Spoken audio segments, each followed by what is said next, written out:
जय हिंद दोस्तों।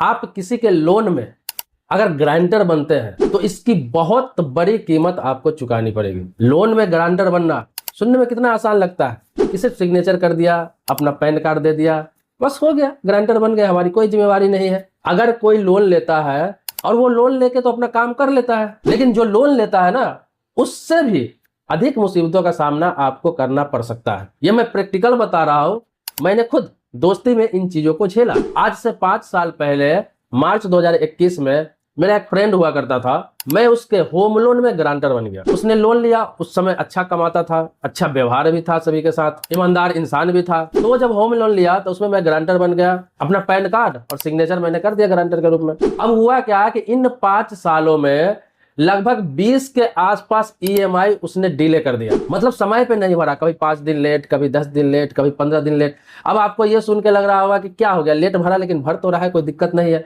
लेकिन उस लेट के कारण मेरा सिविल स्कोर इतना बुरा हो गया।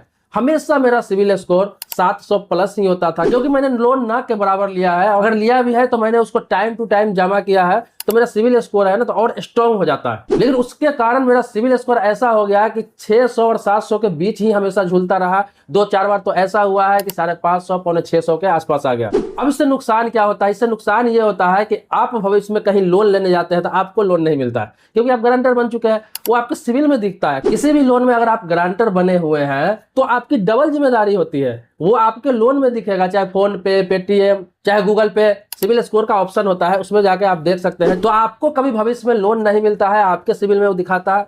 अगर आप लोन लेने भी जाते हैं, कोई बैंक, कोई फाइनेंस कंपनी लोन देने के लिए तैयार भी हो जाता है। आपको अगर 10% रेट ऑफ इंटरेस्ट पर लोन मिलने वाला था, वही लोन आपको 18%, 20%, 24% तक का रेट ऑफ इंटरेस्ट पर वो लोन आपको मिलेगा। मतलब कि डबल कीमत आपको चुकानी पड़ेगी। किसी के लोन में आप गारंटर बने, इसका कीमत आपको चुकाना पड़ेगा कि आपको लोन तो मिलेगा नहीं अच्छे बैंकों से। अगर कोई ऐरा गैरा बैंक लोन देने के लिए तैयार भी हो जाता है, कोई प्राइवेट फाइनेंस कंपनी देने के लिए तैयार भी हो जाता है, तो आपसे दुगुना रेट ऑफ इंटरेस्ट वसूला जाता है। और दुगुना रेट ऑफ इंटरेस्ट मतलब समझ लीजिए कि वो ब्याज डबल देना पड़ेगा आपको। और आप जो लोन लेंगे कुछ ही सालों में आपको डबल कीमत चुकाना पड़ेगा, डबल पैसा चुकाना पड़ेगा। तो ये सारा नुकसान होता है और ये मैं झेल चुका हूं। अब संबंध उससे अच्छा था, मैं गारंटर बन गया। उसके बाद वो डीले करके जब मैं उसको प्रेशर करता कि यार समय पे ईएमआई जमा कर लिया करो, तो कोई ना कोई बहाने करके टाल देता है। एक समय ऐसा आया अभी 1-2 सालों से कि मेरी उससे बात ही नहीं है, कॉन्टेक्ट नंबर सब बंद हो गया, वो कहीं और शिफ्ट हो गया और ईएमआई वो जमा कर ही नहीं रहा था। कभी 3 महीने पे जमा कर रहा है, एनपीए हो जा रहा है, तो कभी 4 महीने पे जमा कर रहा है, कभी 2 महीने पे जमा कर रहा है। मेरी तो दुर्दशा ऐसी हो गई सिविल स्कोर की कि अब क्रेडिट कार्ड भी अप्लाई करता हूं तो रिजेक्ट कर दिया जाता है। अब देखिए उसका कहानी बता रहा हूं कि मार्च 2021 में उसने लोन लिया और मार्च 2026 में वो लोन खत्म होना था। उसके बाद मेरा सिविल स्कोर अच्छा होने लगता धीरे धीरे। लेकिन लास्ट ईएमआई जो मार्च 2026 का होता है वो अब तक उसने जमा नहीं किया। मतलब जून जुलाई तक भी वो अभी तक जमा नहीं किया, ओवर ड्यू बता रहा है, जिसके कारण सिविल स्कोर की तो ऐसी तैसी हो गई हुई है। अब वो जमा भी कर देगा तो मेरा सिविल स्कोर ठीक होते होते 6 महीने से 1 साल लग जाएगा। तो गारंटर बनने का ये नुकसान है, ये मैंने आपको बताया। तो आपको लगता होगा इतना ही होता होगा, नहीं, वो तो चलो धीरे धीरे ही सही करके ईएमआई जमा करता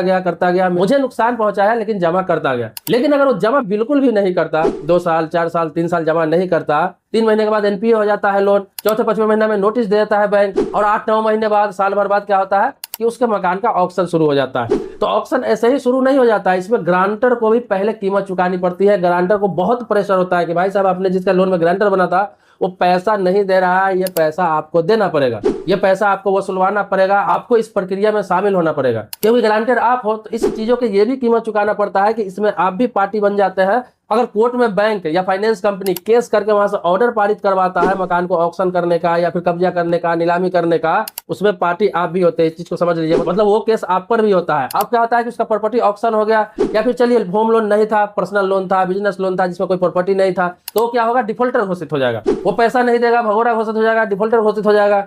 अब क्या हुआ, इसकी कीमत जितना वो चुकाएगा उतना आपको भी चुकाना है। आपके सिविल में हमेशा वो लोन डिफॉल्टर दिखेगा, भगोड़ा दिखेगा। मतलब कि आपने किसी को लोन अगर दिलाया है, गारंटर थे, तो आपके गारंटी लेने वाले आदमी पैसा लेकर भाग गया। अब क्या होगा कि सिविल स्कोर में हमेशा के लिए एक दाग लग जाएगा और लाइफ में हमेशा आप भगोड़ा रहेंगे, आप डिफॉल्टर रहेंगे, जबकि आपने लोन नहीं लिया है, सिर्फ गारंटर बने थे।